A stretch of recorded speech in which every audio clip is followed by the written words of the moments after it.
அமெரிக்க அதிபர் Donald Trump சைனாவை பார்த்து ஒரு மிரட்டல் விட்டுருக்காரு. ஈரானுக்கு நீங்கள் ஆயுத சப்ளை செய்றீங்க, குறிப்பா ஏவுகணைகள், பாலிஸ்டிக் மிசைல் செய்யக்கூடிய உபகரணங்களையும் மூலப்பொருட்களையும் வழங்குறீங்க, ஆயுதங்களையும் நேரடியாக சப்ளை பண்றீங்க, இது நிப்பாட்டிக்கிங்க, நல்லது இல்லை அப்படின்னு சொல்லி ஒரு எச்சரிக்கை விடுத்திருக்கிறாரு.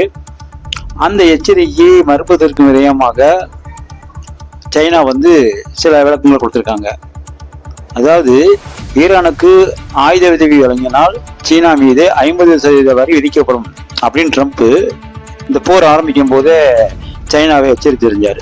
ஈரானுக்கு புதிய வான் பாதுகாப்பு ஆயுதங்களை சீனா வழங்க இருப்பதா அமெரிக்க உளவுத்துறை CIA ட்ரம்ப்புக்கு எச்சரிக்கை செய்திருந்தாங்க.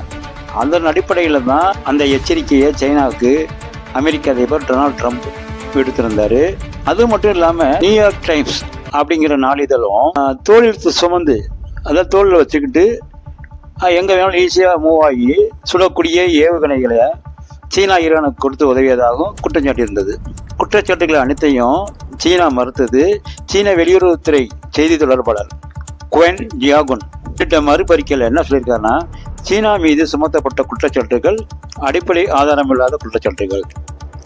சீனாவின் இராணுவ தளவாட ஏற்றுமதியை பொறுத்த வகையில் நாங்கள் எப்போதுமே எச்சரிக்கையான மற்றும் பொறுப்பான அணுகுமுறையையே கடைபிடித்து வருகிறோம்.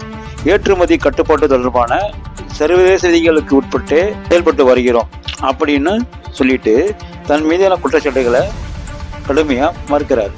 சீனா ஈரானிலிருந்து அதிகப்படியான எண்ணெயை இறக்குமதி செய்யுது. அதே போல ஈரானுக்கு தேவையான எர்த் மினரல்ஸ் அப்படின்னு சொல்லக்கூடிய அரிதான தனிமங்கள் ஈரானுக்கு ஏற்றுமதி செய்து ஈரான் சீனாவின் மிகப்பெரிய பொருளாதார நட்புறவை பேணி காத்துட்டு வருது. சீனா ஈரான் இடையே இராணுவ ஒப்பந்தம் ஏதும் இல்லை. இருந்தாலும் தொடர்ந்து இது போன்ற குற்றச்சாட்டு அமெரிக்காவால் சீனா மீது சுமத்தப்பட்டு வருகிறது. என்னதான் இருந்தாலும் அமெரிக்காவில் சீனா ஒன்றும் பண்ண முடியாது. ட்ரம்ப் ஒரு படி மேலே போய் அதிகப்பட்ட மிரட்டல தான் வர்றாப்புல சீனாவை.